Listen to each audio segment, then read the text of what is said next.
Assalamualaikum warahmatullahi wabarakatuh. Selamat datang di Tenda Misteri.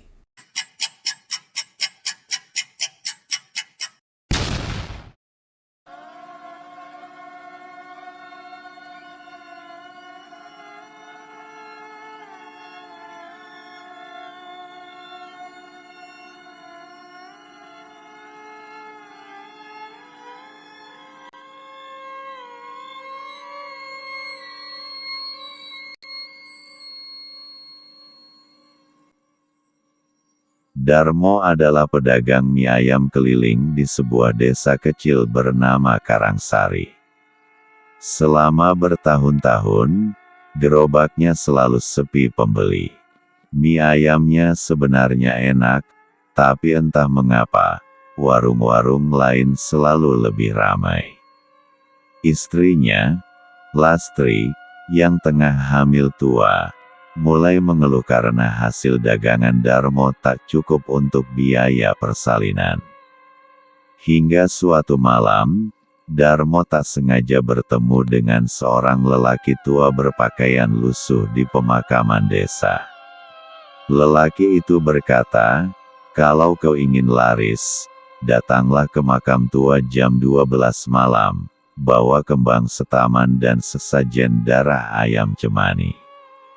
Darmo awalnya menganggap itu hanya omong kosong. Tapi karena terdesak, ia mengikuti petunjuk itu.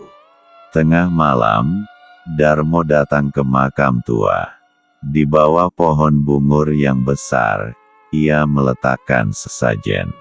Suara gemerisik datang dari dalam liang lahat. Lalu sesosok pocong perlahan muncul dari balik nisan berlumut. Matanya kosong, kulitnya pucat kehijauan. Pocong itu tak berbicara, hanya mengangkat tangan, dan seketika tanah di bawah kaki Darmo retak, mengeluarkan bau anyir bercampur amis.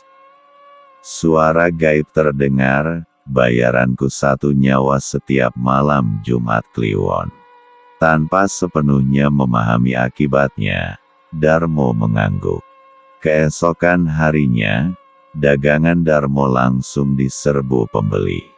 Orang-orang mengaku mie ayamnya kini punya cita rasa yang ajaib. Bahkan orang dari desa tetangga rela antre panjang. Dalam seminggu, Darmo sudah bisa merenovasi rumah dan membeli motor baru. Namun, malam Jumat Kliwon pertama datang. Darmo bermimpi melihat pocong itu berdiri di depan rumahnya, menunjuk ke arah bayi yang baru dilahirkan istrinya. Darmo terbangun dengan keringat dingin. Bayi mereka demam tinggi, lalu meninggal esok harinya tanpa sebab jelas. Itu korban pertama. Setiap malam Jumat Kliwon, satu orang yang dekat dengan Darmo selalu celaka. Tukang sayur langganannya terserempet truk. Tetangga yang sering bantu dorong gerobak mie mendadak tewas tersetrum. Darmo mulai dihantui mimpi buruk, selalu ada pocong berdiri di pojok dapur, atau duduk di kursi pelanggan. Ia mencoba menghentikan pesugihan. Tapi saat tak lagi berjualan, sosok pocong muncul dan mencekiknya dalam mimpi. Keesokan paginya, tubuh Darmo lebam-lebam seperti habis dihajar. Lastri yang curiga akhirnya mencari tahu. Ia menemui Mbah Wiryo, dukun sepuh yang mengasingkan diri di bukit desa. Dari Mbah Wiryo, Lastri tahu bahwa pesugihan pocong yang Darmo ikuti adalah jenis paling kejam, tidak bisa diputus kecuali dengan tumbal terakhir, si pemilik perjanjian sendiri. Lastri berusaha menyadarkan suaminya, tapi Darmo menolak. "Aku sudah terlalu dalam. Semua ini demi kamu dan anak kita," katanya. Malam Jumat Kliwon berikutnya, saat gerobak mie ayam ramai seperti biasa, tiba-tiba pocong itu muncul di tengah warung. Pelanggan berteriak panik, lampu padam, semua pingsan. Keesokan harinya, Darmo ditemukan tewas tergantung di dapur, matanya membelalak, dengan mie ayam berserakan di lantai. Setelah kematian Darmo, gerobak mie ayamnya dibeli orang luar desa yang tak tahu kisah tragis itu. Aneh bin ajaib, dagangan orang itu juga langsung laris manis. Tapi malam Jumat Kliwon berikutnya, ia menghilang tanpa jejak. Warga percaya, gerobak itu sudah dikutuk. Jika kau menjual mie ayam dari gerobak tersebut, maka kau telah menandatangani kontrak dengan pocong yang lapar darah. Setelah kematian Darmo, gerobak mie ayam itu terbengkalai di belakang rumahnya. Lastri membawa anak keduanya pindah ke kota untuk menghindari trauma. Namun, 6 bulan kemudian, datanglah seorang pria muda bernama Bambang, perantauan dari luar daerah yang membeli rumah peninggalan Darmo karena harganya murah. Ia menemukan gerobak tua itu, membersihkannya, dan mulai berjualan mie ayam dengan nama baru, Mie Ayam Sukses Makmur. Ajaibnya, sejak hari pertama, pembelinya langsung ramai.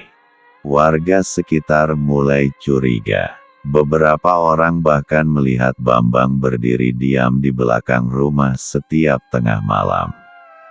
Ada yang mengaku melihat bayangan putih melayang di dekat gerobak. Malam Jumat Kliwon berikutnya, seorang anak kecil yang membeli mie ayam di warung Bambang menghilang dalam perjalanan pulang. Sandalnya ditemukan di pinggir sungai, tapi tubuhnya tak pernah ditemukan. Bambang mulai bermimpi buruk. Dalam mimpinya, ia sedang meracik mie ayam, tapi setiap kali membuka panci kuah, ia menemukan gumpalan rambut, serpihan kuku, dan bola mata manusia. Namun saat terbangun, mie ayamnya tetap tampak normal dan tetap digemari banyak orang. Suatu siang, seorang pelanggan yang peka spiritual, seorang ustaz muda bernama Ustaz Raffi, merasa ada yang aneh. Ia mencium bau busuk samar di kuah mie, lalu melihat bayangan samar pocong yang berdiri di balik gerobak. Ustaz Raffi tak langsung bicara, namun menyimpan mie itu dan membawanya ke pesantren. Setelah diuji secara spiritual oleh kiai setempat, mie ayam itu terindikasi terisi energi gaib yang dikutuk. Ustaz Raffi datang langsung ke rumah Bambang. Ia memperingatkan, gerobak itu membawa kutukan. Pocong yang kau panggil bukan sekadar jin, tapi arwah penasaran yang dulunya pembunuh ritual. Ia haus tumbal. Bambang mengaku bahwa ia pernah bertemu seorang lelaki tua yang memberinya doa dagang saat ia tersesat di terminal tua.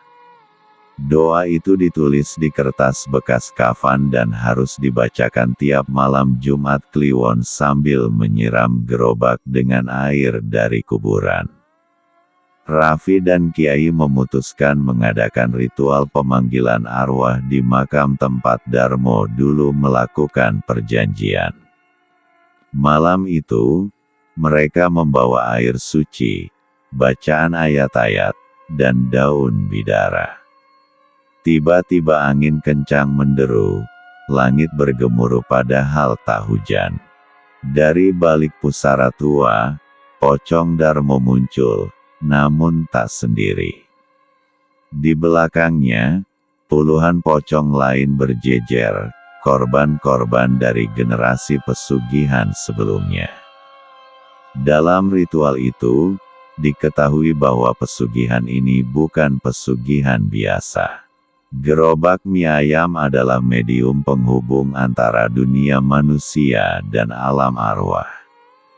Pocong-pocong itu adalah pelayan dari makhluk yang lebih besar, Dukun Damarsewu, sosok gaib penjaga gerbang pesugihan. Saat Raffi mencoba menutup portal, tiba-tiba Bambang kerasukan. Ia tertawa dengan suara berat, matanya memutih. Kalian tak bisa mengusir kami. Ini baru awalnya. Kiai menyiram air ruqyah ke tubuh Bambang, membuat tubuhnya menghitam dan berasap. Suara jeritan muncul dari gerobak mie ayam yang tiba-tiba terbakar dengan api biru tanpa sebab logis. Setelah ritual itu, gerobak hangus dan dikubur di makam tua. Dibacakan doa-doa penutup. Desa Karangsari kembali tenang, untuk sementara. Namun, 2 bulan kemudian, di kota kecil sebelah, sebuah warung mie ayam viral di TikTok karena rasa yang tidak biasa. Pemiliknya adalah seorang mantan pekerja pabrik, yang mengaku membeli gerobak bekas dari pasar loak, gerobak tua yang masih menyisakan bekas terbakar. Dan malam Jumat Kliwon kembali menagih. Warung mie ayam yang viral itu berada di kota kecil bernama Ciparai Jaya. Pemiliknya, seorang pria muda bernama Rian, adalah konten kreator TikTok kuliner yang baru memulai usaha kecil-kecilan. Ia membeli gerobak bekas dari pasar loak di pasar Ujung Berung, tanpa tahu asal-usulnya. Gerobak itu masih hangus sebagian dan bau aneh sering keluar saat pagi hari. Namun begitu warung itu dibuka, pengunjung langsung membludak. TikToknya meledak. Banyak yang bilang, mie-nya gurih, tapi bikin merinding. Rasa kaldunya aneh, tapi nagih. Rian mengira ini semua berkat kerja keras dan keberuntungan algoritma. Tapi malam pertama setelah viral, ia mendengar suara, klek-klek-klek, seperti orang melompat-lompat dengan kaki terikat di atap warungnya. Karena penasaran dan untuk konten, Rian memasang kamera live streaming di warungnya pada malam Jumat Kliwon. Dalam video itu, yang ditonton ribuan orang, terlihat gerobak mie ayam bergoyang sendiri. Lampu mati, lalu muncul bayangan putih di belakang kamera. Penonton mendengar suara berat, 1 piring, 1 nyawa.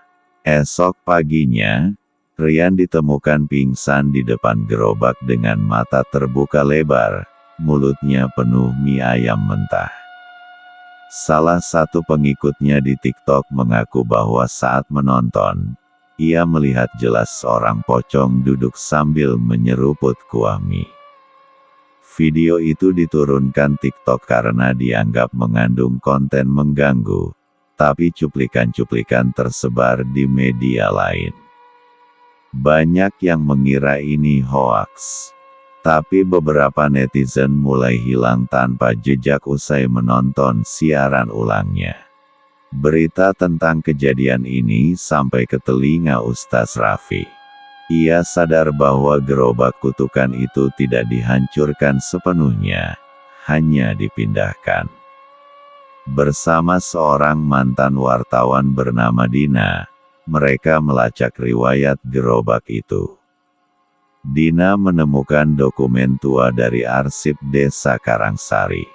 Ternyata, pesugihan ini berasal dari abad ke-19, dari seorang dukun Jawa bernama Ki Sureng Raga, yang menciptakan ritual dengan tumbal mie ayam dan darah manusia untuk membangkitkan rasa surgawi dari neraka.